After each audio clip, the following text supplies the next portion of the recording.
এটা হচ্ছে ব্যাক পার্টের নেকে বসবে, আর এটা হলো আমাদের ফ্রন্ট পার্টের নেকে বসবে। এটা ফ্রন্ট পার্টের নেকে। এরপরে এই প্যানেলটা হচ্ছে আমাদের, আচ্ছা এটা আপনারা স্লিভসে দিতে পারবেন এই প্যানেলটা।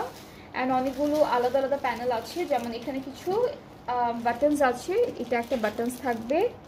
এরপরে হচ্ছে এখানে ট্যাসেল আছে একটু ডিজাইনের মধ্যে করা। এখানে কিছু ফ্লাওয়ার এমব্রয়ডারিজ আছে, এগুলো ফুল ড্রেস একটা একটা করে আপনারা সুন্দর করে বসাতে পারবেন। এখানেও আছে সেম। আর এখানে চারটা ডিজাইনের প্যানেল লেস আছে। অ্যান্ড এগুলো কিন্তু আপনারা দামানে বসাতে পারবেন, স্লিভসে বসাতে পারবেন, ড্রেসের মাঝখানে দিতে পারবেন, দুপাট্টায় বসাতে পারবেন। আর এই ড্রেসটার সাথে আমরা শিফন দুপাট্টা পাচ্ছি। অলরাইট, সো খুব সুন্দর ডিজিটাল প্রিন্টের শিফন দুপাট্টা থাকছে। ট্রাউজারটা হচ্ছে স্ক্রিন প্রিন্টেড। ট্রাউজারটা হচ্ছে স্ক্রিন প্রিন্টের মধ্যে থাকবে, খুবই বিউটিফুল। অ্যান্ড এটার প্রাইসটা হচ্ছে ৭,৮০০ টাকা ডিসকাউন্টে।